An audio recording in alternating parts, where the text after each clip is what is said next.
Thrill charger YouTube চ্যানেলটি এখনও যদি সাবস্ক্রাইব না করে থাকেন তাহলে অবিলম্বে সাবস্ক্রাইব করে পাশের বেল আইকনটি ক্লিক করে দেবেন।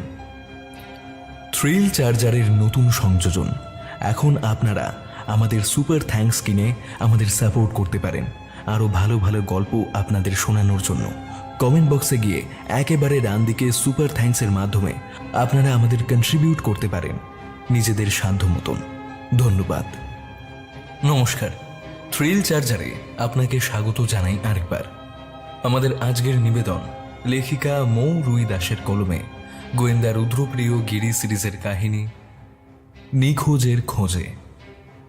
আজকের গল্প পাঠে ও গল্পের সূত্রধার আমি অভিক। গোয়েন্দা রুদ্রপ্রিয় গিরির চরিত্রে দীপম ঘোষ, মুখ্য ভূমিকায় প্রিয়নাথ মুখোপাধ্যায়, সূর্য, খুশি বসু, সৌরভ সাহা, দিব্যেন্দু গোস্বামী, অস্মিতা, সুপ্রজা এবং আমি অভিক। শব্দ সংযোজনে সুদেশনা, আবহ নির্মাণ কৌশিক বসু, প্রচ্ছদ নির্মাণ শ্রাবণ্য ফ্রম স্ক্রিবলিং মাইন্ড। তাহলে চলুন শুরু করা যাক আমাদের আজকের কাহিনী লেখিকা মৌ রুই দাসের কলমে নিখোঁজের খোঁজে।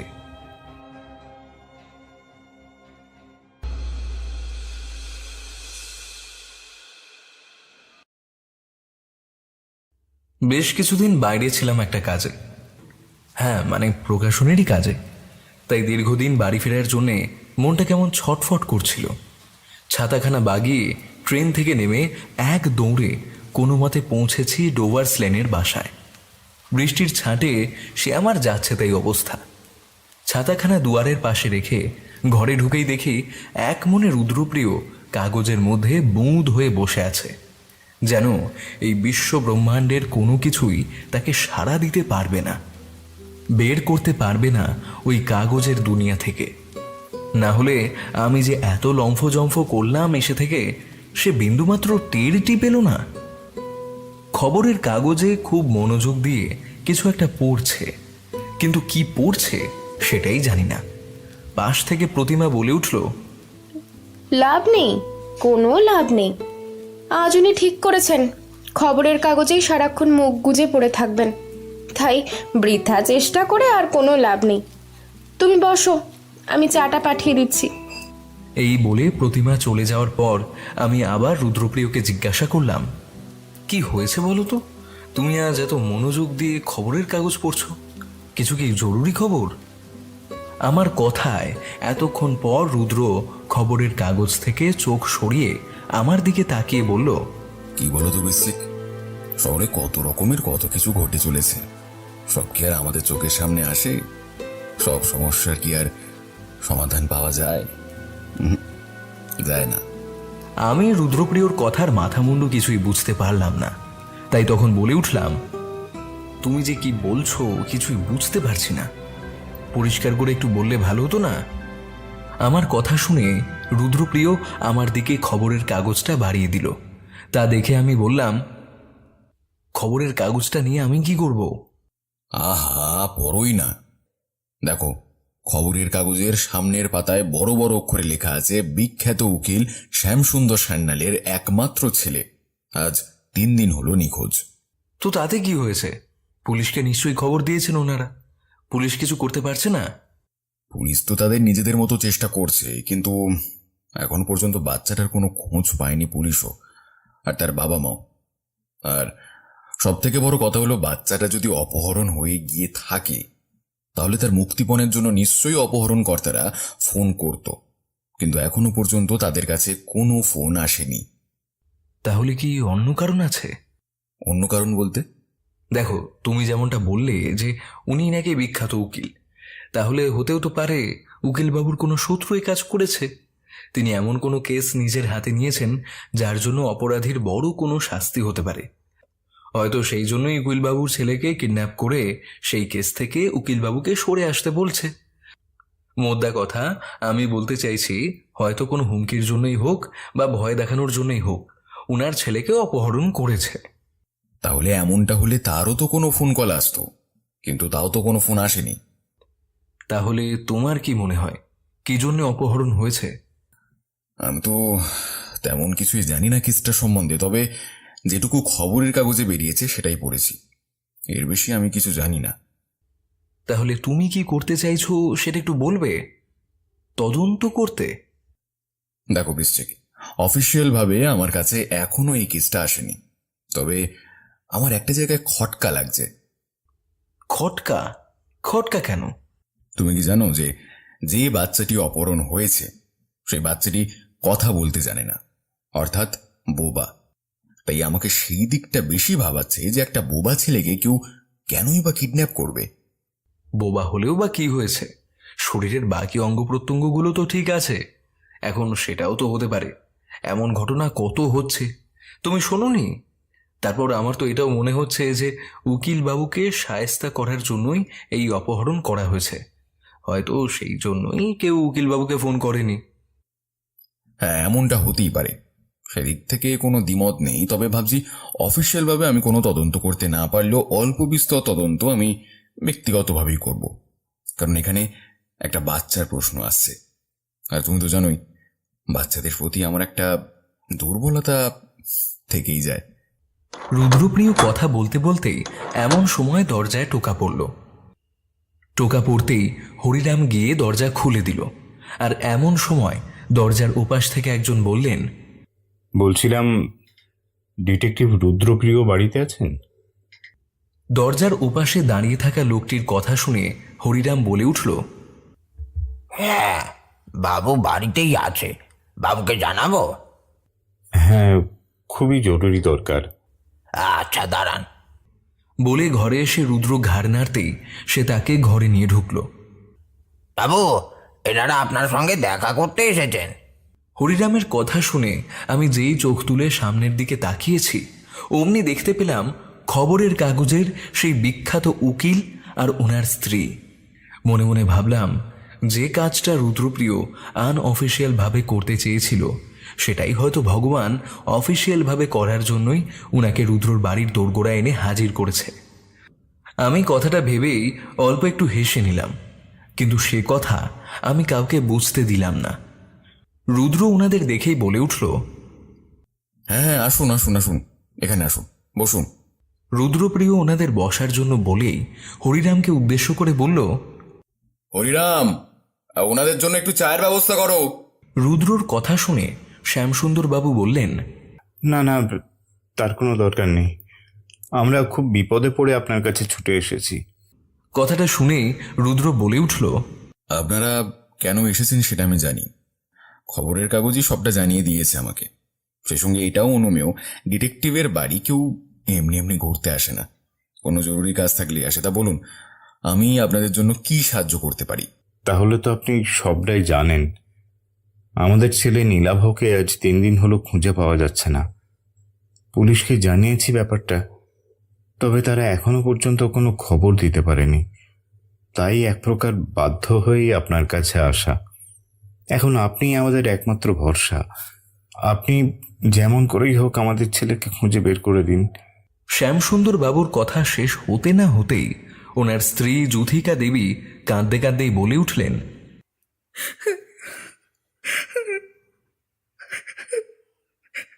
ডিটেকটিভ রুদ্রপ্রিয়, আপনি আমার ছেলেকে খুঁজে এনে দিন। ছেলেটা আমার কথা বলতে পারে না। জানি না আজ 3 দিন সে কেমন আছে, কোথায় আছে, কিছুই জানি না আমরা। ছেলেটা আমার আর বাচ্চা সাধারণ ছেলের মতো নয়। নিজের মনের কোনো কিছুই সে বলতে পারে না, আর সব জিনিসে একটু একটু বেশি ভয় পায়। ও ভালো আছে কিনা কে জানে। আমার ছেলেকে আপনি যেমন করেই হোক খুঁজে এনে দিন, আমি আর কিচ্ছু চাই না। যুথিকা দেবীর কথা শুনে আমার নিজেরও মনটা খারাপ হয়ে গেল। ভাবলাম, মায়েরা তো এমনটাই হয়, নিজের সন্তান যেমনই হোক তাকে তার বাবা মা ভালোবাসবেই। রুদ্র বলে উঠল, আচ্ছা ঠিক আছে, আমি আপ্রাণ চেষ্টা করব। তার আগে আমাকে সম্পূর্ণ ব্যাপারটা একেবারে প্রথম থেকে বলবেন, কিছুই যেন বাদ না যায়। মনে রাখবেন, কিচ্ছু না। খবরের কাগজে যেটুকু পড়েছি আমি শুধু সেটুকুই কিন্তু জানি, কিন্তু খবরের কাগজে তো আর সবটা লেখা থাকে না, তাই আমি সবটা জানতে চাইছি। কিচ্ছু গোপন করবেন না, ছোট থেকে ছোট কথাও বলবেন, কারণ একটা ছোট ফাঁকও অনেক কিছু বলে দিতে পারে। তাই সবটা বলুন। রুদ্রপ্রিয়র কথা শুনে শ্যামসুন্দরবাবু বলে উঠলেন, আমি কলকাতা হাইকোর্টের একজন উকিল। হয়তো আমাকে আপনারা চিনে থাকবেন। কদিন ধরে প্রতিটা খবরের কাগজের হেডলাইন আমাদের ছেলের অপহরণের ঘটনাটি। তাই স্বভাবতই আপনি যে সেই খবর জেনে থাকবেন সেটা আমি আন্দাজ করেছিলাম। গত 3 দিন আগে আমি গিয়েছিলাম ছেলেকে স্কুল থেকে আনতে। নীলাভ ছোট থেকেই খুব চুপচাপ, তবে ইদানিং একটু বেশি চুপচাপ থাকতো। ইদানিং কেন আপনার মনে হয়েছিল যে নীলাভ একটু বেশি চুপচাপ আছে? মানে কি দেখে বুঝেছিলেন যে সে চুপচাপ আছে? নীলাভ কথা বলতে পারে না তেমনটা কিন্তু নয়। আসলে নীলাভ কথা বলার সময় একটু তুতলিয়ে কথা বলে, তাই সবাই ওর কথা শুনে হাসতো। সেই জন্যেই খুব একটা ওর সাথে কেউ মিশতো না, কথাও বলতো না। হয়তো এই জন্যেই সে কারোর সাথেই কথা বলতো না। তবে বাড়িতে আমার সাথে বা ওর বাবার সাথে বেশ কথা বলতো। কিন্তু ইদানিং নীলাভ যেন একটু বেশি চুপচাপ হয়ে গেছিল। আমরা অনেকবার কারণ জিজ্ঞাসা করেছি, কিন্তু নীলাভ আমাদের কিছুই বলেনি। নীলাভকে আমরা ডাক্তারও দেখিয়েছিলাম তার কথা স্পষ্ট হওয়ার জন্য। ডাক্তার আমাদের জানিয়েছিল যে নীলাভকে এমনি সাধারণ স্কুলেই ভর্তি করতে, তাহলে আর 5টা ছেলে মেয়েকে কথা বলতে দেখলে নীলাভও একদিন ঠিক কথা বলতে শুরু করবে। হঠাৎ করে এতটা চুপচাপ হয়ে যাওয়ার কারণ তো নিশ্চয়ই কিছু একটা ছিল। কি বলো রুদ্রপ্রিয়? হ্যাঁ, আমিও সেটাই ভাবছি। তারপর? নীলাভ চুপচাপ ছিল, কিছু জিজ্ঞাসা করলেও বলতো না। তো সেদিন আমি ওর মন ভালো করার জন্যেই গাড়ি থেকে নেমে আইসক্রিমের দোকানে যাই। নীলাভ কোথায় ছিল তখন? আমি ওকে গাড়িতেই রেখে গিয়েছিলাম, কিন্তু ফিরে এসে আমি আর নীলাভকে দেখতে পাইনি। তারপর অনেকবার এদিক ওদিক নীলাভর নাম ধরে ডেকেও নীলাভকে আর খুঁজে পাইনি। বেশ অনেকটা সময় ধরে খুঁজেও ওকে আমি আর খুঁজে পাইনি। ওখানের অনেক লোককে নীলাভর ব্যাপারে জিজ্ঞাসা করি, কিন্তু তারা কিছুই বলতে পারে না। জ্যোতিকাকে ফোন করে আমি তখন সবটা জানাই, আর তখনই জ্যোতিকা সঙ্গে সঙ্গে সেখানে এসে হাজির হয়। তারপর আমরা দুজনে মিলে নীলাভকে খুঁজি, কিন্তু আমরা আর নীলাভকে পাইনি। এই করে খোঁজাখুঁজি করতে করতে সকাল গড়িয়ে বিকেল হয়ে যায়, তখনও ছেলের কোনো খবর পাওয়া যায়নি। এদিকে আমার স্ত্রীর অবস্থা কেঁদে কেঁদে একেবারেই নাজেহাল। পুলিশকে সবটা জানাতে চেয়েছিলাম, কিন্তু ভাবলাম কেউ যদি অপহরণ করে থাকে সেই কথা ভেবে তখন ভয় হলো। পুলিশকে বললে যদি তারা আমাদের ছেলের কোন ক্ষতি করে দেয়, সেই ভয়ে পুলিশকে প্রথম দিন কিছুই জানায়নি। আমরা ভেবেছিলাম হয়তো মুক্তিপণের দাবিতে কেউ অপহরণ করেছে, তাই টাকার জন্য তারা নিশ্চয়ই ফোন করবে। সেই জন্যই পুলিশকে প্রথমে জানায়নি। একদিন পার হয়ে যাওয়ার পর যখন কোনো ফোন এলো না, তখন আমরা পুলিশকে জানাই সবটা। পুলিশ তদন্ত শুরু করে, কিন্তু এখনো পর্যন্ত পুলিশ কোনো খবর দিতে পারেনি। আর এইরকম পরিস্থিতিতে ছেলের কথা ভেবে ভেবে আমার স্ত্রীরও শরীর খুব খারাপ। 7 বছরের একটা ছেলে, ওইটুকু ছেলে মা বাবাকে ছেড়ে আজ 3 দিন কেমন আছে আমরা কেউ কিছু জানি না। এখন এই অবস্থায় আপনি আমাদের একমাত্র ভরসা। আপনি যেমন করেই হোক আমাদের ছেলেকে খুঁজে বের করুন, টাকার জন্য চিন্তা করবেন না। আপনি আমার ছেলেকে খুঁজে এনে দিন, তখন আপনি আপনার পারিশ্রমিক হিসেবে যত টাকা চাইবেন তত টাকাই আমি দেব। শ্যামসুন্দর বাবুর এমন কাতর অনুরোধ শুনে রুদ্রপ্রিয় বলে উঠল, আচ্ছা, বেশ, ঠিক আছে, আমি সবটা শুনলাম। এবার আমি যা যা জিজ্ঞাসা করব সেগুলোর উত্তর দিই। হ্যাঁ, বলুন কি জানতে চান। আমরা যদি সেটা জেনে থাকি তাহলে আমরা সে খবর আপনাকে নিশ্চয়ই দেব। আপনি প্রশ্ন করুন, কি জানার আছে আপনার? আপনার ছেলে স্কুল কোথায়? Gariahat primary school. আপনি কি কাউকে সন্দেহ করেন? না না, তেমন তো কেউ নেই।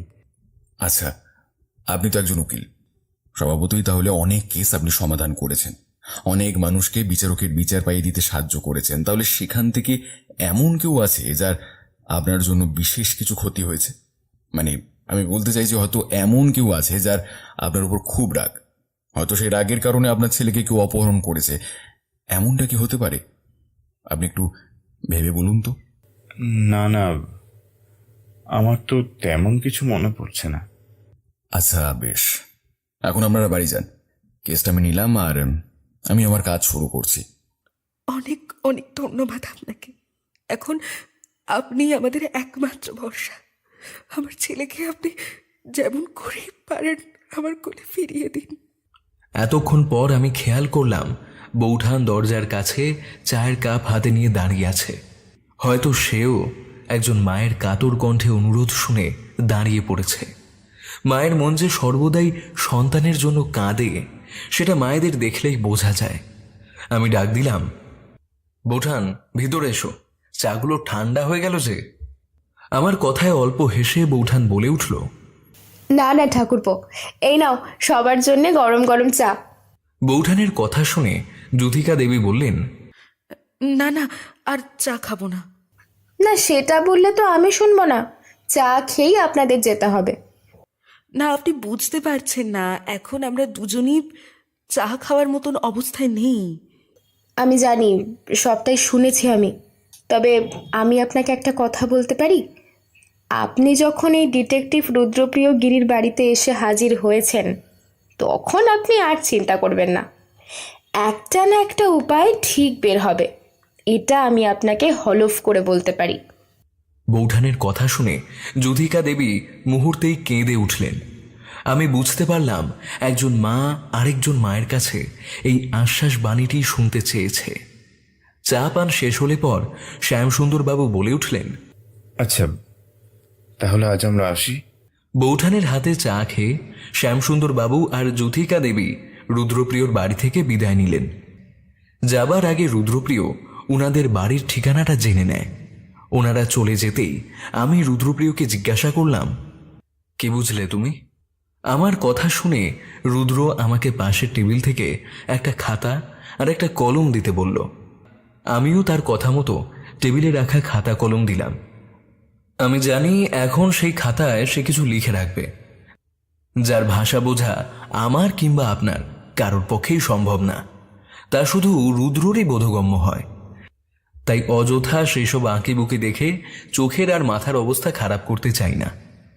বেশ কিছুক্ষণ ধরে কিছু লেখালেখির পর আমাকে বলল, চলো।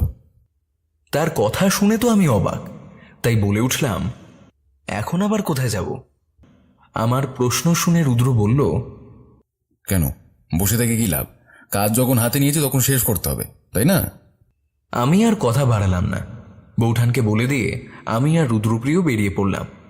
এখন আর বাইরে বৃষ্টি পড়ছে না, আকাশ পরিষ্কার হয়ে এখন আকাশের বুক ছিঁড়ে সূর্যি মামা খেলা করছে।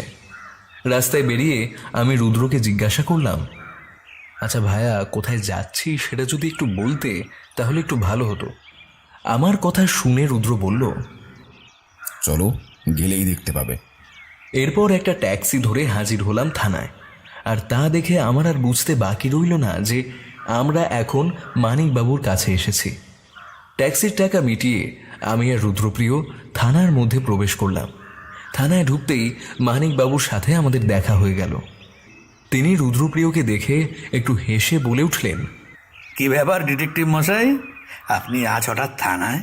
কোনো জরুরি কাজে এসেছেন বুঝি? হ্যাঁ, সে বলতেই পারেন, জরুরি কাজই বটে। আর তা না হলে কি ডিটেকটিভরা থানায় ছুটে আসে? সেটা আবার আপনি ঠিক কথাই বলেছেন। একটা চলুন আমার কেবিনে, সেখানে গিয়েই না হয় কথা বলা যাবে, কি বলেন? মানিকবাবু আবার হেসে উঠলেন। তবে তাই চলুন। আমরা মানিকবাবুর কেবিনে গিয়ে বসলাম। তিনি নিজের চেয়ারে বসতেই বেল বাজিয়ে একজন কনস্টেবলকে ডাক দিলেন, আর সঙ্গে সঙ্গে সেই কনস্টেবল এসে পড়ল। হ্যাঁ স্যার, বলুন। গরম গরম 3 কাপ চায়ের ব্যবস্থা করো তো দেখি। মানিকবাবুর কথা শুনে রুদ্রপ্রিয় বলল, আর না থাক, তারা দরকার নেই। এই বৃষ্টির ওয়েদারে চাটা একবারের থেকে দুবার হলে কোনো ক্ষতি হবে না। হ্যাঁ, হয়ে যাক চাটা। তারপর মানিকবাবু কনস্টেবলকে হাতের ইশারায় চা আনতে পাঠিয়ে দেন। তা বলুন, কি দরকারে আজ ডিটেকটিভ মশাই থানায় এসে হাজির হয়েছেন? দরকারটা হলো শ্যামসুন্দরবাবুর ছেলের অপহরণের ঘটনা। ও তাহলে এই কেসটা আপনার কাছে গেছে? যদিও আমি ভেবেছিলাম এই বিষয়ে একবার আপনার সাথে দেখা করে কথা বলবো। তা ভালোই হয়েছে আপনি এই কেসটা নিয়ে তদন্ত শুরু করেছেন। আমার দিক দিয়ে কোনো সাহায্যের প্রয়োজন হলে বলবেন, আমি নিশ্চয়ই আপনাকে সাহায্য করব। অনেক অনেক অনেক ধন্যবাদ আপনাকে মানিকবাবু। সাহায্য তো আমার লাগবে, আর তার জন্য এখানে আসা। এখন প্রথমে আমি যে কথাটা জানতে চাইছি সেটা হলো আপনাদের তদন্ত ঠিক কত দূর হয়েছে, মানে কিছু ক্লু পেয়েছেন আপনারা? দেখুন রুদ্রপ্রিয় বাবু, শ্যামসুন্দর বাবু যতটুকু আমাদের বলেছেন আর তারপর আমরা যেটুকু তদন্ত করেছি তার পরিপ্রেক্ষিতে আমি বলছি, শ্যামসুন্দরবাবুর ছেলে যে জায়গা থেকে অপহরণ হয়েছে তার আশেপাশের লোকজনকে, দোকানদারদের, বলতে পারেন একটা পাথরেরও পর্যন্ত বয়ান না নিয়ে ক্ষান্ত হয়নি। তবুও সেখান থেকে উপযুক্ত কোনো প্রমাণ পাইনি। তারপর আমরা শ্যামসুন্দর বাবুর ছেলের স্কুলে গিয়েছিলাম, কিন্তু সেখানে নীলাভর বন্ধুরা কেউ কিছুই দেখেনি বা জানে না, সেই কথাই বলেছে। এখন এই অবস্থায় আমরা কি করব, কোন দিকে যাব, কিছুই বুঝতে পারছি না। শুধু এতটুকু জানতে পেরেছি যে নীলাভ বেশ কিছুদিন ধরে খুবই চুপচাপ থাকতো, কিন্তু কেন সেটা কেউ জানে না। আর কোনো ক্লু পাচ্ছি না। কোনো একটা ক্লু পেলেই আমরা সেই ক্লু ধরেই এগোবো, কিন্তু সেই ক্লুটাই পাচ্ছি না। মানিকবাবুর সব কথা শুনে রুদ্রপ্রিয় বলে উঠল, আচ্ছা মানিকবাবু, শ্যামসুন্দরবাবুর ব্যাপারে খোঁজ খবর নিয়েছেন? মানে আমি বলতে চাইছি যে ওনার কোনো শত্রু আছে কি, বা এমন কেউ যার কোনো বড় শাস্তি হয়েছে, এমন কারোর কোনো খবর পেয়েছেন? না গোয়েন্দা মশাই, আমি সেদিকেও খবর নিয়েছিলাম, কিন্তু সেদিক থেকে কোনো খবর পাওয়া যায়নি। মানিকবাবু আপনাকে অনেক অনেক ধন্যবাদ। কোনো ক্লু বা কোনো ছোট ইনফরমেশন জানতে পারলে আপনি আমাকে অবশ্যই কিন্তু জানাবেন, আর আমি দেখছি ব্যাপারটা কি করা যায়। এই বলে আমরা থানা থেকে বেরিয়ে এলাম। তারপর গোটা রাস্তায় রুদ্রপ্রিয় একেবারে চুপ ছিল, কোনো কথা বলেনি। তাই আমিও আর কথা বলে তাকে বিরক্ত করিনি। তারপর আমরা বাড়ি চলে আসি। পরদিন সকালবেলায় আমি আর রুদ্র তৈরি হয়ে নিয়ে বেরিয়ে পড়লাম নীলাভর স্কুলের উদ্দেশ্যে। রুদ্র আর আমি সোজা প্রবেশ করলাম প্রিন্সিপালের রুমে। সেখানে রুদ্র নিজের পরিচয় দিয়ে বলল, আচ্ছা ম্যাডাম, আপনি নিশ্চয়ই জানেন শ্যামসুন্দরবাবুর ছেলে নীলাভ কিডন্যাপ হয়েছে। আপনি কি সেই বিষয়ে কিছু আমাদের জানাতে পারবেন? দেখুন, এই বিষয়ে আমি যেটুকু জানতাম সেসব তো পুলিশকে জানিয়ে দিয়েছি। তাহলে আবার কেন আপনারা এসেছেন এখানে জিজ্ঞাসাবাদ করতে? প্রিন্সিপালের কথা শুনে রুদ্রপ্রিয় বলল, দেখুন ম্যাডাম, বাচ্চাটা যতক্ষণ না পর্যন্ত পাওয়া যাচ্ছে ততক্ষণ পর্যন্ত চলবে জিজ্ঞাসাবাদ, আর যতক্ষণ তদন্ত চলবে ততক্ষণ এই সব প্রশ্নের উত্তর আপনাকে দিতে হবে, আপনি দিতে বাধ্য, কারণ এখানে প্রশ্নটা একটা বাচ্চার। রুদ্রপ্রিয় বেশ কড়া গলায় কথাগুলো বললে প্রিন্সিপাল একটু দমে যান, আর তখন নিজের গলা খাদে নামিয়ে বলে উঠলেন, আচ্ছা বেশ, বলুন কি জানতে চান। আমি একবার নীলাভ ক্লাস টিচারের সাথে কথা বলতে চাই, আর সাথে নীলাভ ক্লাসের বন্ধুদের সাথেও কিছু কথা বলতে চাই। রুদ্রপ্রিয়র কথা শুনে প্রিন্সিপাল বললেন, দেখুন, এমনটা করলে বাচ্চাদের মধ্যে ট্রমা সৃষ্টি হতে পারে, আর আমি সেটা চাই না। এরপর যদি বাচ্চার গার্জেনরা এসে স্কুলে কমপ্লেন করে, তখন আমি কি করব? না ম্যাডাম, সেই বিষয়ে আমি আপনাকে কথা দিচ্ছি, তেমন কোনো অভিযোগ আপনার কাছে আসবে না। আপনি আমাকে একবার নীলাভ ক্লাসরুমে নিয়ে চলুন, আমি তারপর সবটা সামলে নিতে পারবো। রুদ্রপ্রিয়র কথা শুনে প্রিন্সিপাল একেবারেই রাজি হচ্ছিলেন না, কিন্তু শেষে রুদ্রর জোড়াজুড়িতে এক প্রকার বাধ্য হয়েই প্রিন্সিপাল ম্যাডাম আমাকে আর রুদ্রকে নিয়ে নীলাভর ক্লাসরুমের দিকে অগ্রসর হলেন। সেখানে গিয়ে আমরা দেখলাম ক্লাস টিচার বাচ্চাদের পড়াচ্ছেন। এমন সময় প্রিন্সিপাল ম্যাডাম ক্লাসরুমে প্রবেশ করলে ক্লাসের ম্যাডামের সাথে বাচ্চারা উঠে দাঁড়িয়ে প্রিন্সিপাল ম্যাডামকে গুড মর্নিং উইশ করলো। Good morning. প্রিন্সিপাল ম্যাডামও তখন সকল বাচ্চাকে গুড মর্নিং জানিয়ে বললেন, বাচ্চারা, আঙ্কেলদের গুড মর্নিং উইশ করো। সকল বাচ্চারা তখনই রুদ্রপ্রিয় আর আমাকে গুড মর্নিং উইশ করে, আর তার সাথে সাথে আমরাও বাচ্চাদের গুড মর্নিং জানাই। কিন্তু শুধু মুখে তো আর উইশটা মানায় না, কি বাচ্চারা, তার জন্য তো মিষ্টি মুখ করতে হবে। কি বলো তাহলে তোমরা? বলো তো তোমরা কে কে চকলেট খেতে পছন্দ করো? রুদ্রপ্রিয়র কথা শুনে সেখানে উপস্থিত সকল বাচ্চারাই হাত তুলে বলে উঠল, তখন ওখানে একজন বাচ্চা ছেলে রুদ্রর দিকে তাকিয়ে বলে উঠল, আঙ্কেল, আজকে কি তোমার জন্মদিন? বাচ্চাদের কথা শুনে আমি বেশ অবাক হলাম, আর মনে করতে লাগলাম, সত্যিই তো আজ রুদ্রপ্রিয়র জন্মদিন।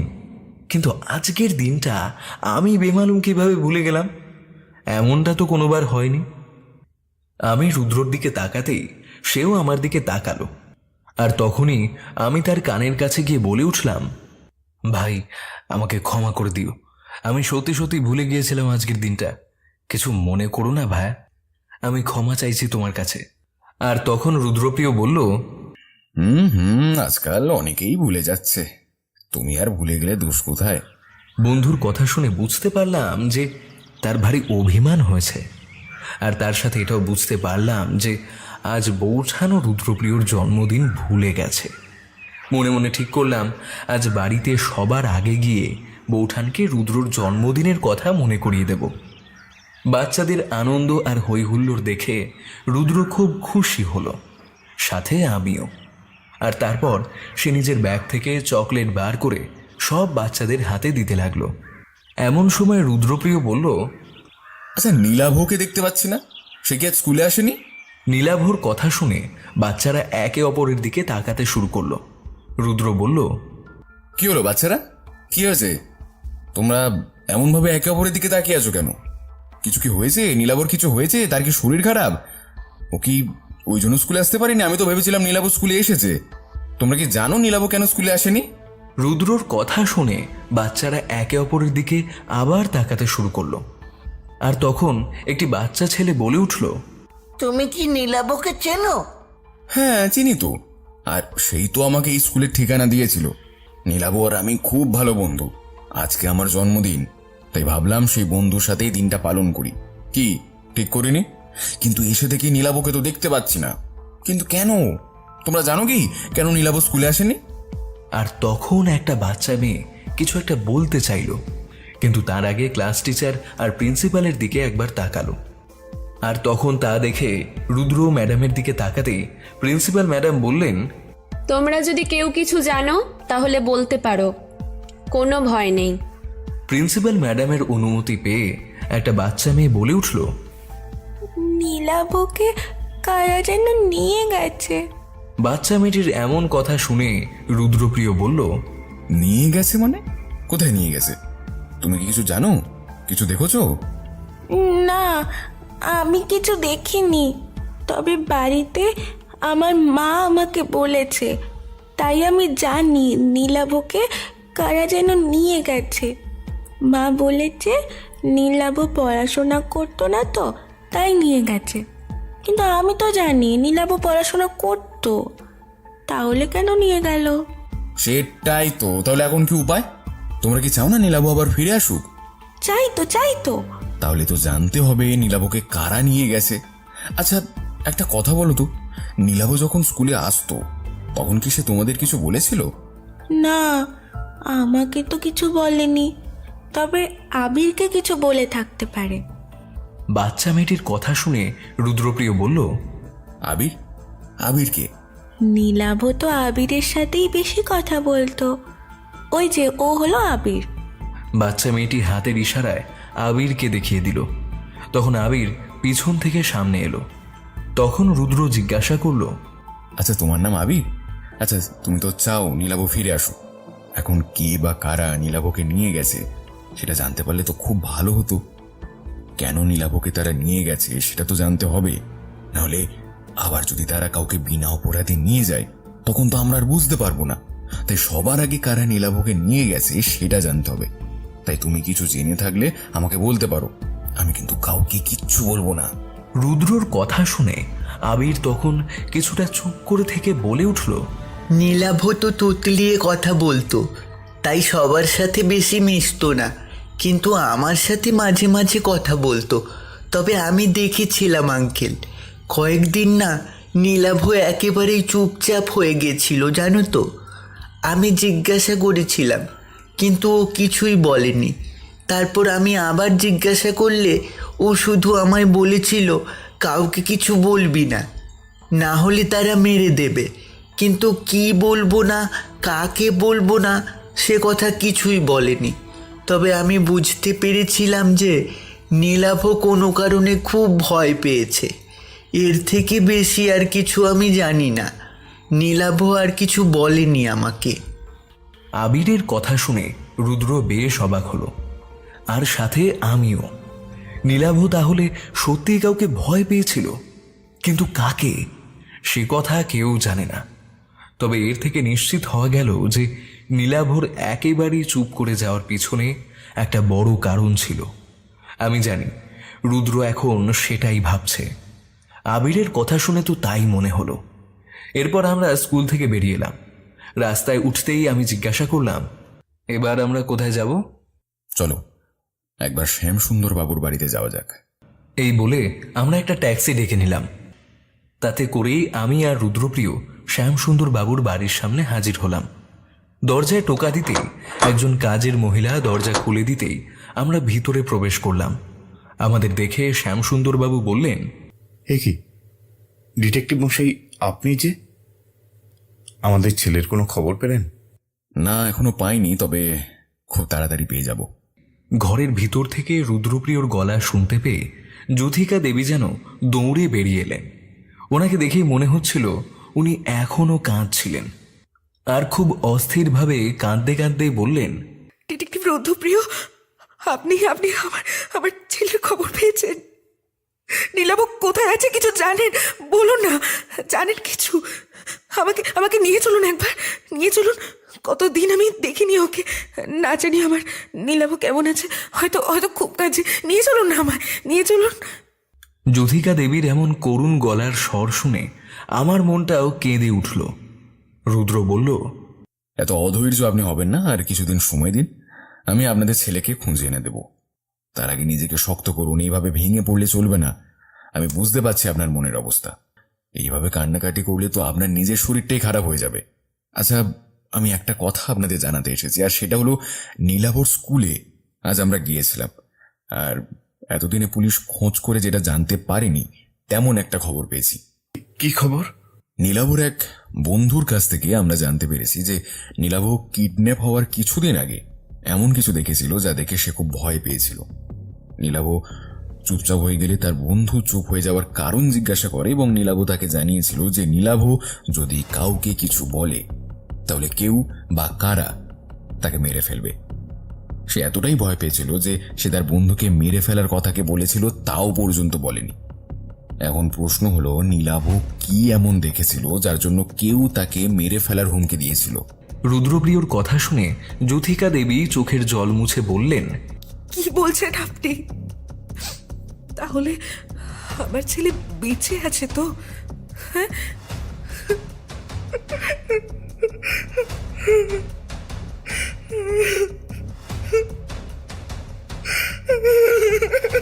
এ কথা বলে যুথিকা দেবী আবার কাঁদতে শুরু করলেন। তখন রুদ্র বলে উঠল, যুথিকা দেবী এত ভেঙে পড়বেন না। তার আগে আপনি আমাকে বলুন তো, নীলাভ চুপচাপ হয়ে গেছে সেটা আপনি কবে নাগাদ বুঝতে পেরেছিলেন? নীলাভ যে কোনো কারণে খুব ভয় আছে সেটা আপনারা কেউ বুঝতে পারেনি? আচ্ছা, নীলাভ এমন কিছু কাজ করেছিল যেটা আপনাদের কাছে আশ্চর্যের মনে হয়েছিল? এমন তো কিছু মনে পড়ছে না। চেষ্টা করুন, মনে করার চেষ্টা করুন। নীলাভ বাচ্চা, আর বাচ্চারা ভয় পেলে অনেক সময় সে কথা কাউকে ভয়ের জন্য বলতে পারে না, কিন্তু তাদের আচার আচরণের দ্বারা সেটা বোঝা যায়। তারা আমাদের মতো বড় নয়, তাই তাদের মনের ভাব সহজে লুকিয়ে রাখতে পারে না। তাই মনে করুন, নীলাভ চুপচাপ হয়ে যাওয়ার পর সে কি করত। অনেক সময় অনেক বাচ্চা নিজের মনের কথা কাউকে বলতে না পারলে খাতায় লিখে রাখে। আচ্ছা, ভালো কথা, আমাকে একবার নীলাভর ঘরে নিয়ে চলুন। আমার মনে হয় সে কিছু না কিছু তো লিখে তো রাখবেই। রুদ্রর কথা শুনে শ্যামসুন্দর বাবু আর যুথিকা দেবী আমাদের নীলাভর ঘরে নিয়ে গেল। রুদ্রপ্রিয় নীলাভর পড়ার টেবিলের কাছে এসে তার সব বই খাতা উল্টে পাল্টে দেখতে লাগলো, কিন্তু না, কোথাও কিছুই পাওয়া গেল না। তখন এই বাড়ির কাজের মেয়েটি হঠাৎ করে এসে বলল, ম্যাডাম, আপনি যদি কিছু মনে না করেন, আমি একটা কথা বলতে চাই। নীলাভর বই খাতা নেড়ে চেড়েও যখন আমরা কিছুই পেলাম না, তখন হঠাৎই দরজার কাছ থেকে উক্ত কথাটি শুনে রুদ্রপ্রিয় আর আমি দরজার দিকে তাকালাম, আর দেখলাম এখানে আসার পর যে মেয়েটি দরজা খুলে দিয়েছিল সেই মেয়েটি দরজার কাছে দাঁড়িয়ে। তার কথা শুনে রুদ্রপ্রিয় বলল, কি বলতে চাও?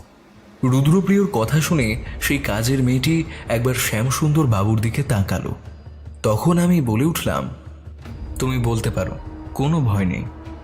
তারপর মেয়েটি বলতে শুরু করলো, আসলে নীলাভ বাবা যেদিন থেকে খুবই চুপচাপ হয়ে যায় সেদিন থেকে আমার কেন জানি না মনে হতো নীলাভ বাবার কিছু একটা হয়েছে। কথায় কথায় খুব ভয় পেত, একটু শব্দ হইলে কেঁদে ফেলতো। আমার কেমন যেন একটা মানে ঠিক ঠিক লাগতো না। আর আমি যতবারই তাকে কিছু জিজ্ঞাসা করেছি নীলাভ বাবা অবাক হয়ে আমার দিকে খালি তাকিয়ে থাকতো। তারপরে এদিক ওদিক ঘুরে ঘুরে দেখতো খালি। কাকে দেখতো আমি জানি না। স্কুল যেতে চাইতো না। ম্যাডাম তখন নীলাভ বাবাকে অনেক বোঝাতো। নীলাভ বাবা এমন নয় গো, একবার বুঝিয়ে দিলে সে সব পড়া বুঝে যেত। সে ছেলে স্কুল যেতে চাইছে না, ব্যাপারটা আমার একদম ঠিক মনে হতো না। আমি ম্যাডামকে বলেছিলাম সে কথা, কিন্তু তখন কেউ আমার কথার কোনো গুরুত্ব দেয়নি। তারপরে আমি দেখেছি নীলাভ বাবা শুধু স্কুলে যেতে নয়, বরং ঘরের বাইরে যেতেও চাইতো না। আর সারাক্ষণ একটা ছবি আঁকার খাতা নিয়ে কি সব করতো। হয়তো ছবি আঁকতো, কিন্তু কাউকে দেখাতো না। এতক্ষণ সব কথা শোনার পর রুদ্রপ্রিয় বলে উঠল, ছবি আঁকতো? কই, সেই ছবি আঁকার খাতা কোথায়? ওই যে ওইখানে আছে, আমি সব গুছিয়ে রেখে দিয়েছি। কাজের মেয়ে হাত বাড়িয়ে ছবি আঁকার খাতাটা দেখিয়ে দিলে আমি খাতাটা নিয়ে রুদ্রপ্রিয়র হাতে তুলে দিলাম। খাতাটা উল্টে পাল্টে রুদ্রপ্রিয় দেখতে লাগলো। আমি একবার তাই জিজ্ঞাসা করলাম, কি হলো, কিছু পেলে? আমার কথায় সে কিছুই বলল না, শুধু উল্টে পাল্টে দেখেই চলেছে। একটা সময় বলল, শ্যামসুন্দর বাবু, আমি এই ছবি আঁকার খাতাটা একটু নিয়ে যেতে পারি? রুদ্রপ্রিয়র কথা শুনে আমি তো অবাক হলাম। সাথে শ্যামসুন্দর বাবু, জ্যোতিকা দেবী আর সেই কাজের মেয়েটাও বেশ অবাক হলো। কিন্তু তারা কেউ কিছু বলল না। শুধু শ্যামসুন্দর বাবু এইটুকু বললেন, হ্যাঁ হ্যাঁ, নিয়ে যেতে পারেন, কোনো অসুবিধা নেই। শ্যামসুন্দর বাবুর কথা শুনে রুদ্রপ্রিয় আমার দিকে তাকিয়ে বলল, ঋষিক, চলো, বাড়ি যেতে হবে। আমি আর তেমন কোনো কথা না বলে রুদ্রকে সঙ্গে নিয়ে শ্যামসুন্দর বাবুর বাড়ি থেকে বেরিয়ে এলাম। রাস্তায় এসে আমি ওকে জিজ্ঞাসা করলাম, কি হয়েছে বলো তো তোমার?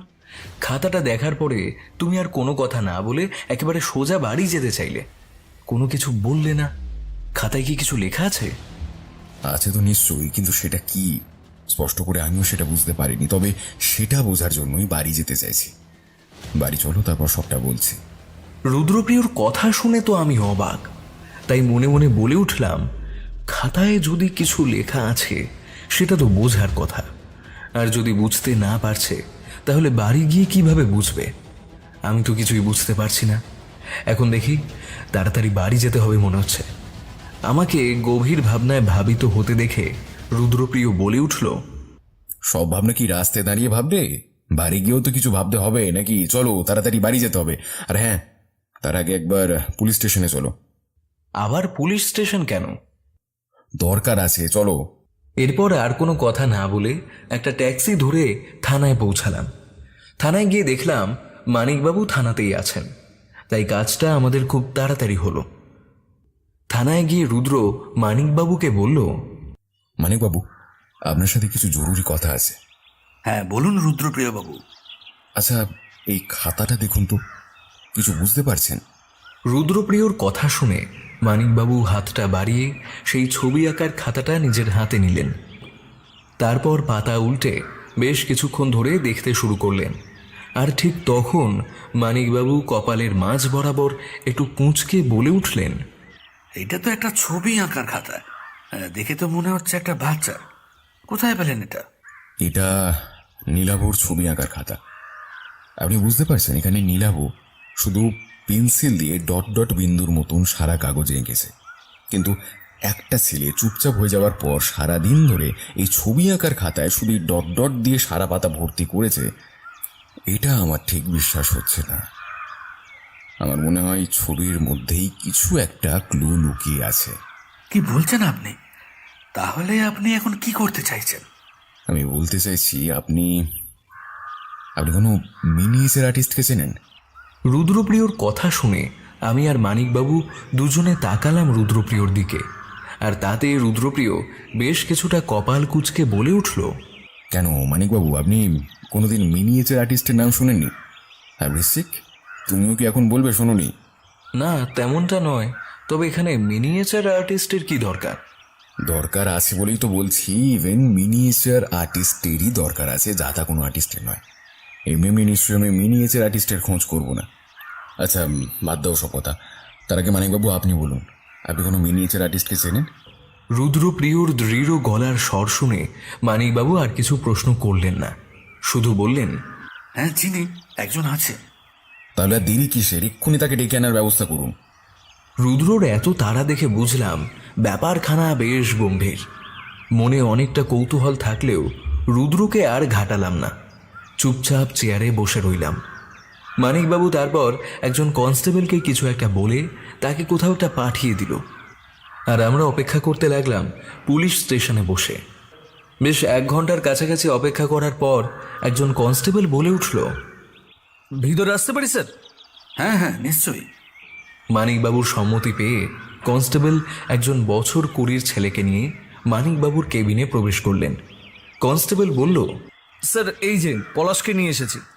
পলাশের নাম শুনে রুদ্র যেন তড়িৎ গতিতে পলাশের দিকে তাকালো, আর বেশ অনেকটা অবাক হয়ে রুদ্র বলে উঠল, তুমি এখানে? স্যার আপনি? কি হয়েছে? আপনি পুলিশ স্টেশনে? কিছু হয়েছে কি? তার আগে তুমি বলো, তুমি এখানে কি করছো? আসলে মানিকবাবু আমাকে ডেকে পাঠিয়েছিলেন। পলাশের কথাটা শুনে রুদ্র মানিকবাবুর দিকে তাকাতেই মানিকবাবু বলে উঠলেন, আরে মশাই, আপনি তো একজন মিনিয়েচার আর্টিস্টকে খুঁজছিলেন, তাই তো ওকে ডেকে আনলাম। কিন্তু একটা কথা বলুন তো, আপনি পলাশকে চিনলেন কি করে? ও তো পুলিশের লোক নয়, এমনকি কোনো ডিটেকটিভও নয়, তাহলে আপনি পলাশকে চিনলেন কি করে? পলাশকে আমি চিনি, তবে অন্য দিক থেকে। পলাশ আমাকে একবার বিপদের হাত থেকে রক্ষা করেছিল নিজের প্রাণের ঝুঁকি নিয়ে, সেই থেকেই ওকে চিনি। তবে আমি জানতাম না পলাশ একজন মিনিয়েচার আর্টিস্ট। আমিও জানতাম না। ওই যে দেখছেন কনস্টেবল বিকাশবাবু, পলাশ ওনার ভাগ্নে। কিছু মাস আগে একজন খুনিকে চিহ্নিত করার জন্য একজন পেইন্টারের দরকার ছিল, কিন্তু যিনি এইসব কাজ করেন সেবার উনি খুবই অসুস্থ ছিলেন। তাই আমরা যখন কাউকে খুঁজে পাচ্ছিলাম না, তখন বিকাশবাবু আমাকে পলাশের ব্যাপারে বলেছিল। তারপর ওকে ডাকা হয়, তারপর ওর সাহায্যে আমরা খুনিকে চিহ্নিত করতে পেরেছিলাম। সেই থেকে টুকটাক কাজ থাকলে আমি ওকেই ডাকি। তাহলে তো ভালোই হলো, আপনারা একে অপরকে চেনেন। এবার কাজ শুরু করা যাক তাহলে। হ্যাঁ ঠিকই বলেছেন আপনি। পলাশ, এবার চলো কাজ শুরু করা যাক। তারপর রুদ্রপ্রিয় সেই ছবি আঁকার খাতাটা পলাশের হাতে দিল। খাতাটা হাতে নিয়ে বেশ খানিকক্ষণ পৃষ্ঠাগুলি খুঁটিয়ে দেখল সে। তারপর মুখটা সামনের দিকে তুলে রুদ্রকে উদ্দেশ্য করে বলল, স্যার আপনি এটা কোথায় পেলেন? আর কার এই খাতা? রুদ্রপ্রিয় বেশ অবাক হয়ে বলে উঠল, কেন, কি হয়েছে পলাশ? এই ছবির কোনো কি অর্থ বুঝতে পেরেছো? কিছু লেখা আছে? স্যার এই ছবিটা যে এঁকেছেন, আমি বলতে বাধ্য হচ্ছি তিনি এই ছবির মধ্যে একটা অপরাধের সূত্রপাত লিখে গেছেন, কিন্তু আপনি সেটা খালি চোখে দেখলে বুঝতে পারবেন না। কি সূক্ষ্ম সেই কাজ! আমি তো পলাশের কথা শুনে অবাক। কি বলে পলাশ? কই, আমি রুদ্রপ্রিয় মানিকবাবু সেই ছবি দেখে তো কিছুই বুঝতে পারলাম না। পলাশের কথা শুনে রুদ্র বলল, আপনি করে বলতে হবে না, সে তোমার থেকে ছোট। ছোট? কিন্তু স্যার আমি সত্যি বলছি, ছোট হলেও কাজ সে বড়দের মতো করেছে। আচ্ছা একটা প্রশ্ন করব স্যার? হ্যাঁ করো। কত বয়স তার?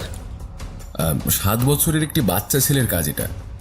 রুদ্রপ্রিয়র কথা শুনে পলাশ একেবারেই থ। কি বলবে বুঝতেই পারছে না। এমন সময় পলাশ বলে উঠল, সত্যি বলছেন স্যার? এই কাজ একটা 7 বছরের ছেলের? তাহলে মানতেই হবে সেই ছেলে ট্যালেন্টেড। আপনি জানলে অবাক হবেন এখানে কি লেখা আছে। রুদ্রপ্রিয় বেশ অবাক হয়ে জিজ্ঞাসা করল, কেন, কি লেখা আছে? দাঁড়ান স্যার, আমি বলছি। এখানে একটা চাইল্ড ট্রাফিকিংয়ের পর্দা ফাঁস করা আছে। আপনি বুঝতে পারবেন না, দাঁড়ান আমি একটা ব্যবস্থা করছি। মামা তুমি একটা মোমবাতি আর একটা দেশলাই নিয়ে এসো তো। মোমবাতি দেশলাই নিয়ে কি হবে? এক্ষুনি দেখতে পাবেন। তারপর পলাশের মামা একটা মোমবাতি দেশলাই এনে পলাশের হাতে তুলে দেয়।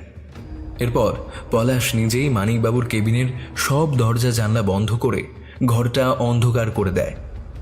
সেসব দেখে আমরা সবাই খুবই অবাক, কিন্তু তাও কেউ কিছু বলল না। তারপর মোমবাতিটা জ্বালিয়ে সেই খাতার পাতাটা আগুনের সামনে তুলে ধরল, আর তাতেই বোঝা গেল কিছু লেখা আছে, কিন্তু কি লেখা আছে সেটা বুঝতে পারলাম না। তখন পলাশ বলে উঠল, স্যার, একটা ট্রাফিক সিগন্যালের কথা এখানে বলা হয়েছে, আর দেখুন তার চারপাশে বেশ কয়েকটা বাচ্চার ছবি আছে।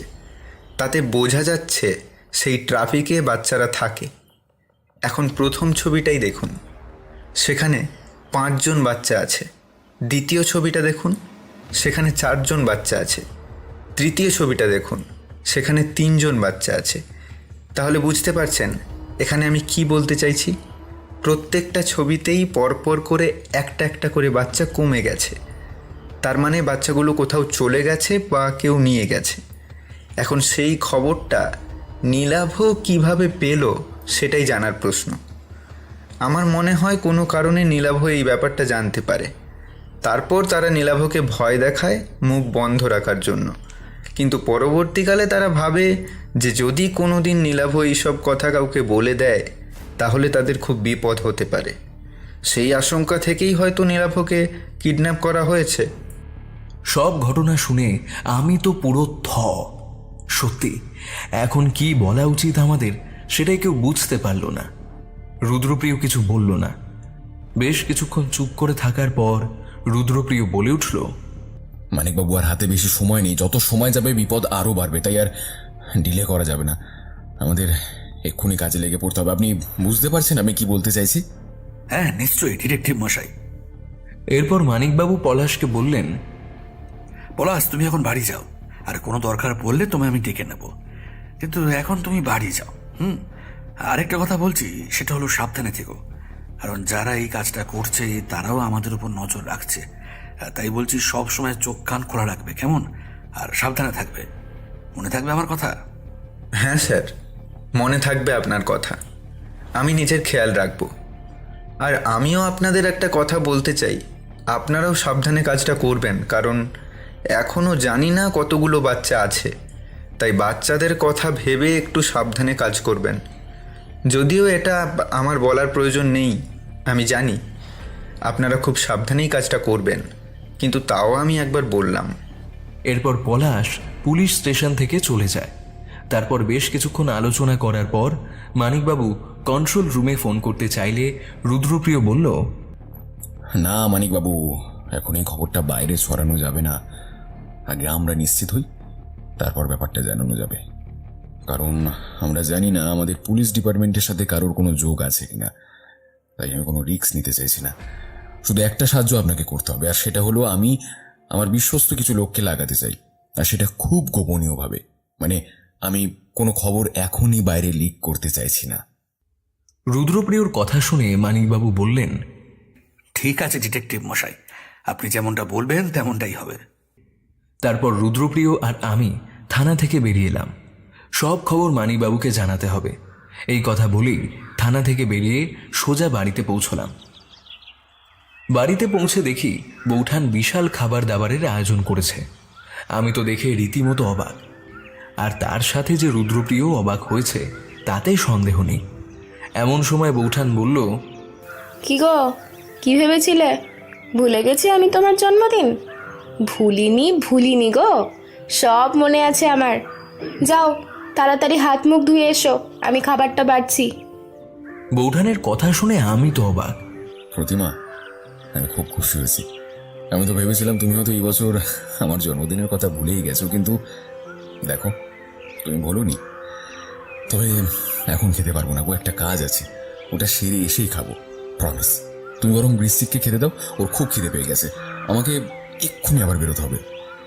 এই বলে রুদ্রপ্রিয় নিজের ঘরে চলে যায়, দরজা বন্ধ করে দেয়। আমি ব্যাপারটা বুঝতে পারলাম না। বৌঠানও বেশ অবাক হলো। তারপর আমাকে রেখে দিয়েই রুদ্রপ্রিয় কোথায় যেন বেরিয়ে গেল, কিছু বলেও গেল না। এদিকে আমি অপেক্ষা করতে করতে দুপুর হয়ে এলো। আমি তখন রুদ্রপ্রিয়র ঘরেই ছিলাম। বেশ দুপুর 3টের দিকে রুদ্রপ্রিয় বাড়ি এলো, পুরো ঘেমে নিয়ে একাকার। আমি জিজ্ঞেস করলাম, কিন্তু তখন কিছুই বলল না সে। তারপর লম্বা একটা সময় ধরে স্নান করে বসার ঘরে এলো, আর আমি অধীর আগ্রহে বসেছিলাম বসার ঘরে। রুদ্রপ্রিয় বাড়িতে ছিল না, কিন্তু এদিকে দুপুর হয়ে গিয়েছিল, তাই বৌঠান এক প্রকার জোর করেই খেতে বসিয়েছিল। তারপর কোনো রকমে খাবার খেয়ে বসার ঘরে বসেছিলাম, আর তখন রুদ্র বাড়িতে আসে। স্নান করে বসার ঘরে এলে রুদ্র আমাকে বলে, বৃশ্চিক, সব ব্যবস্থা করে এসেছি, এবার দেখি কতক্ষণে খবর আসে। আমি তো রুদ্রপ্রিয়র কোনো কথা বুঝতেই পারলাম না, তাও চুপ করে বসে রইলাম। কিছুক্ষণের মধ্যেই বৌঠান খাবার দিল রুদ্রকে। খাওয়া দাওয়া সেরে আমি আর রুদ্রপ্রিয় বসার ঘরেই বসেছিলাম। রুদ্রকে আমি জিজ্ঞাসা করলাম, কোথায় গিয়েছিলে তুমি? আমার কথার উত্তরে সে কিছুই বলল না, শুধু বলল সারপ্রাইজ আছে। তারপর আমি আর কোনো কথা জিজ্ঞাসা করিনি। এরপর 3 দিন কেটে যায়। 3 দিন পর রুদ্রপ্রিয় আমাকে নিয়ে সন্ধেবেলায় বাড়ি থেকে বের হলো। আমরা থানায় গিয়ে পৌঁছলাম। সেখানে গিয়ে রুদ্র বলল, আজকের মধ্যে অপারেশনটা করতে হবে মানিকবাবু। আমি একটা জায়গার ঠিকানা দিচ্ছি, সেই জায়গাটার চারপাশে যত ট্রাফিক সিগন্যাল আছে সেখানে নজরদারির ব্যবস্থা করুন। আর একটা কথা, সন্দেহজনক এমন কোনো কাজ বা এমন কোনো লোককে দেখা গেলে সঙ্গে সঙ্গে অ্যারেস্ট করতে বলবেন। আমি আগে আগে যাচ্ছি, আপনি তারপর আসুন। এরপর থানা থেকে বেরিয়ে আমরা একটা ট্রাফিক সিগন্যালের কাছে গিয়ে হাজির হলাম। বেশ কিছুক্ষণ অপেক্ষা করার পর দেখলাম সেই সিগন্যালের কাছে কিছু বাচ্চা এসে জড়ো হলো। দূরে দাঁড়িয়ে আমরা দুজনে সেই সব লক্ষ্য করতে লাগলাম। তারপর একটা বাচ্চা তার থলি থেকে কিছু জিনিস বের করে সেই গাড়ির ড্রাইভারকে দিতে লাগলো। ঘটনাটা আমাদের একেবারেই ঠিক লাগলো না, তাই রুদ্রপ্রিয় ইশারা করতেই সঙ্গে সঙ্গে একদল পুলিশ সেই গাড়িকে ঘিরে ফেলে। পালানোর আগেই তারা পুলিশের হাতে ধরা পড়ে, সাথে সেই বাচ্চাদেরও ধরা হয়। তারপর সঙ্গে সঙ্গে তাদের থানায় নিয়ে আসা হয়। বেশ কিছুক্ষণ পুলিশের টর্চার চলার পর তারা তাদের ঠিকানা পুলিশকে বলে দেয়, আর বাচ্চাদের হাতে যে ব্যাগ ছিল তাতে ড্রাগস পাওয়া যায়। তাতে পুলিশ খুব সহজেই বুঝতে পারে যে এই বাচ্চা ছেলে মেয়েদের নিয়েই তারা এই ড্রাগসের ব্যবসা চালায়। বাচ্চারা পুলিশের নজরে সেই মতো আসে না, তাই এই কাজ খুব সহজেই তাদের দ্বারা করানো যায়। তাদের কাছ থেকে তাদের ডেরার ঠিকানা পেয়ে সেখানে পুলিশ পৌঁছায়, আর একটা বড় চাইল্ড ট্রাফিকিং গ্যাংকে পুলিশ ধরতে পারে। সেখানে ছিল আরও অনেকগুলো বাচ্চা, সবাইকে উদ্ধার করে পুলিশ। এই সবের ফলে অনেকটা সময় পার হয়, রাতও অনেক হয়েছে। এমন সময় আমরা শ্যামসুন্দর বাবুর দরজার কাছে উপস্থিত। দরজা টোকা দিলাম। বেশ মিনিট 2 পর দরজা খুলে দিল সেই আগের দিনের কাজের মেয়েটা, আর সঙ্গে সঙ্গে চিৎকার করে বলে উঠল, কই গো, কে কোথায় আছেন? বেরিয়ে আসুন, কে এসেছে দেখবেন, আসুন আসুন, তাড়াতাড়ি আসুন একবার সবাই। রাতের বেলায় কাজের মেয়ের এমন চিৎকার শুনে ঘর থেকে বেরিয়ে এলেন শ্যামসুন্দর বাবু, আর এসেই বলতে শুরু করলেন, কি হয়েছেটা কি? রাতের বেলা এত চিৎকার করছো কেন? একটু আগেই ঘুমের ওষুধ খাইয়ে তোমার ম্যাডামকে ঘুম পাড়িয়েছি, এখন আবার জেগে যাবে তো? বাবু বাবু শান্ত হন, আমার কথাটা শুনুন, সামনের দিকে তাকিয়ে দেখুন কে এসেছে। ম্যাডামকে নিয়ে আর আপনি একটু চিন্তা করবেন না, উনি এরপর এমনি সুস্থ হয়ে যাবেন। দেখুন একবার কে এসেছে। কাজের মেয়ের কথা শুনে সামনের দিকে তাকিয়ে দেখতেই শ্যামসুন্দর বাবুর চোখ দিয়ে জল গড়িয়ে পড়ল, আর অস্ফুট স্বরে বলে উঠলেন, নীলাভ। শ্যামসুন্দর বাবু ছেলের নাম ধরে ডাকতেই নীলাভ ছুটে চলে যায় তার বাবার কাছে। এতদিন পর ছেলেকে দেখে শ্যামসুন্দর বাবুর চোখ দিয়ে নোনা জলগুলো গাল বেয়ে গড়িয়ে পড়তে শুরু করলো। আর এমন সময় যুথিকা দেবী মাথায় হাত রেখেই টলতে টলতে বসার ঘরে এসে হাজির হয়ে নিভু নিভু চোখে বলে উঠলেন, কি হয়েছে? এত চিৎকার কিসের? যুথিকা দেবী তার বুকের কাছে কারোর স্পর্শ পেয়ে ভালো করে চোখ খুলে তাকাতেই কাঁদো কাঁদো গলায় বলে উঠলেন, নীলাভ, নীলাভ, তুই তুই এসেছিস বাবা, কোথায় চলে গেছিলি বলতো তুই আমাকে ছেড়ে? তুই জানিস না তোর মা তোকে ছেড়ে থাকতে পারে না, তুই জানিস না বল? মা ছেলের এমন মুহূর্ত দেখে আমার নিজের মায়ের কথা মনে পড়ে যায়। চোখের কোণে খানিক জলও জমা হয়, কিন্তু তা সকলের চোখের আড়ালেই আমি মুছে নিলাম। ছেলেকে কাছে পেয়ে শ্যামসুন্দর বাবু এবং জ্যোথিকা দেবী খুবই খুশি হলেন। তারপর শ্যামসুন্দর বাবু নিজেকে সামলে নিয়ে বললেন, কোথায় পেলেন আপনি নীলাভকে? পেয়েছি, সে কথা আপনাদের না জানাই ভালো। তবে একটা কথা আমি বলতে চাই, আপনার ছেলে নীলাভ একজন জ্ঞানী ছাত্র। আপনি বিশ্বাস করতে পারবেন না যে খাতাটা আমি আপনাদের বাড়ি থেকে নিয়ে গিয়েছিলাম, সেই খাতায় নীলাভ একটা বড় চাইল্ড ট্রাফিকিং এর গ্যাংয়ের কথা লিখে রেখেছিল। সেটা দেখেই তো আমরা তাদের খোঁজ পাই। তারপর আমাদের সাথে পুলিশ মিলে সেখানকার অনেক বাচ্চাকে আমরা উদ্ধার করি। আপনার ছেলে আজ অনেক বাচ্চাকে বাঁচিয়েছে। ট্রাফিক সিগন্যালের কাছে যেসব বাচ্চাদের দেখা যেত তাদের হাত দিয়ে পাচার হতো নামি দামি মাদকদ্রব্য। একটা বড় গ্যাং পুলিশের কাছে ধরা পড়ে, তার জন্য নীলাভ সরকারের কাছ থেকে পুরস্কার পাবে। তবে একটা কথা নীলাভ, তুমি তাদের খোঁজ পেলে কিভাবে, যদি সে কথা আমাকে বলো। রুদ্রপ্রিয়র কথা শুনে নীলাভ একবার তার বাবা মায়ের দিকে তাকালো। তারপর তারা মাথা নাড়িয়ে সম্মতি দিলে নীলাভ আস্তে আস্তে বলতে শুরু করলো। যদিও তার কথা বলতে অসুবিধা হচ্ছিল, কিন্তু তাও নীলাভ তুতলিয়ে বলতে লাগলো, আসলে ওই ট্রাফিক সিগন্যালের কাছে একটা ছেলে আমারই বয়সের হবে, তাকে আমি প্রতিদিন ওখানে দাঁড়িয়ে ফুল বিক্রি করতে দেখতাম। আমি ওর থেকে ফুলও কিনতাম। বাবা, তোমার মনে নেই চিন্টুর কথা? ছেলের কথা শুনে শ্যামসুন্দর বাবু মাথা নাড়ান। তিনি বলেন, হ্যাঁ চিনি তো, কিন্তু কদিন ধরে ওকে আর দেখতে পাইনি। কারণ চিন্টু আর বেঁচে নেই। কি বলছিস বাবা? হ্যাঁ, একদিন আমি যখন ওর কাছ থেকে ফুল কিনছিলাম, তখন সেই ফুলের মধ্যে একটা চিরকুটে লেখা ছিল তাকে বাঁচানোর কথা, একটা ঠিকানা লেখা ছিল। পরের দিন আমি যখন আবার ওকে ওখানে দেখতে পাই, তখন আমি ওকে জিজ্ঞাসা করি যে কাল তুমি আমাকে কি বলছিলে, কিসের সাহায্য চাই তোমার? তখন আমার কথা শুনে সে খুব ভয় পায় আর ভয় এদিক ওদিক দেখতে থাকে। আমি তখন বুঝতে পারিনি যে ওখানেই সেই বাজে লোকগুলো ছিল। আমার কথা শুনে ফেলে তারা। তাদের সন্দেহ হয় চিন্টুর উপর। তো তখন আমি সেসব কথা বুঝিনি। আমি চলে যাই স্কুলে। তারপর আমি জানতে চাইছিলাম চিন্টু কাকে আর কেন ভয় পাচ্ছিল। তাই টিফিনের সময় আমি স্কুলের পিছনের দরজা দিয়ে সেই রাস্তায় আসি, আর তখন দেখি তারা চিন্টুকে কোথাও যেন নিয়ে যাচ্ছে। আমি ওদের গাড়িতে করে ওদের পিছন যাই। তারপর আমি দেখি ওরা চিন্টুকে জোর করে টানতে টানতে একটা ঘরের মধ্যে নিয়ে গিয়ে গুলি করে দেয়। আমি ভাবতে পারিনি যে ওরা চিন্টুকে মেরে ফেলবে বলে, তাই গুলির শব্দে আমি চিৎকার করে ফেলি। কিন্তু আমাকে তখন তারা খুঁজে পায় না। আমি ওখানের একটা জায়গায় লুকিয়েছিলাম।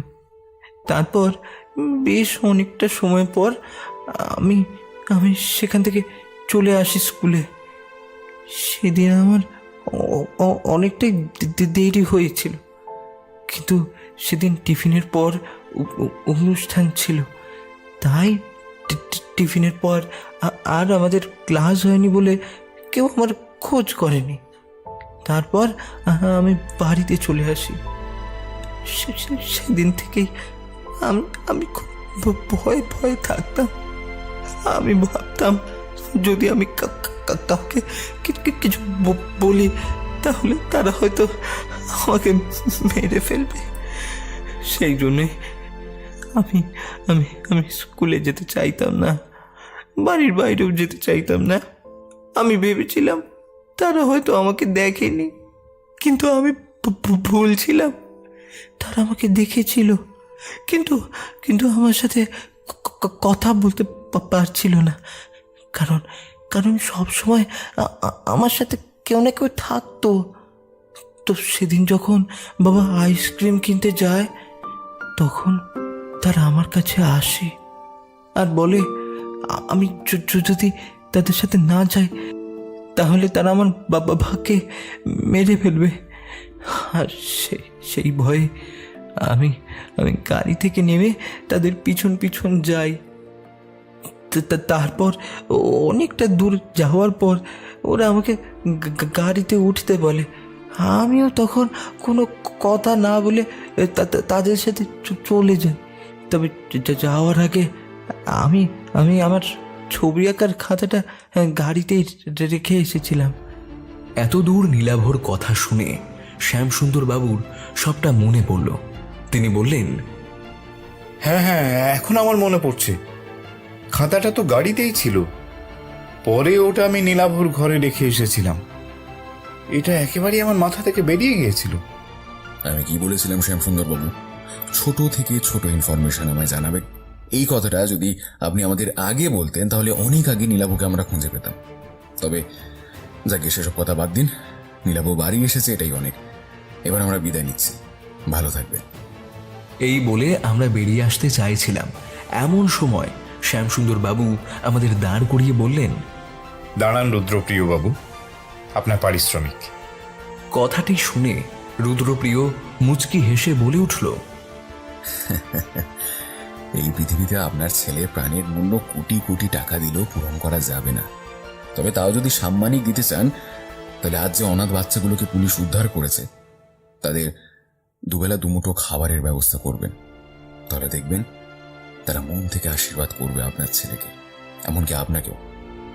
আমি মনে করি একজন বড় মানুষের আশীর্বাদের থেকে একজন বাচ্চা মানুষের আশীর্বাদ অধিক কার্যকর, কারণ তাদের মন একটা সাদা কাগজের মতো হয়। তারা নিষ্পাপ, তাদের মনে কোনো পাপ নেই, কোনো কিছু পাওয়ার চাহিদা নেই।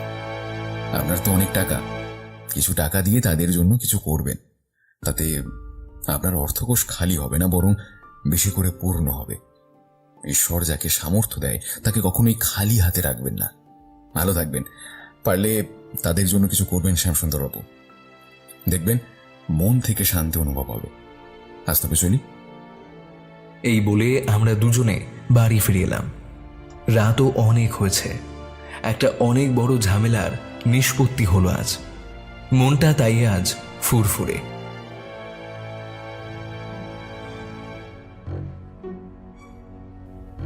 শুনছিলেন নিখোঁজের খোঁজে। আজকের গল্পটি কেমন লাগলো অবশ্যই জানান আমাদের কমেন্ট বক্সে, এবং ভালো লাগলে লাইক, শেয়ার ও সাবস্ক্রাইব করতে ভুলবেন না। ফিরছি আরেকটি গোয়েন্দা রুদ্রপ্রিয় গিরির কাহিনী নিয়ে। ভালো থাকবেন, সুস্থ থাকবেন এবং গল্পে থাকবেন। ধন্যবাদ।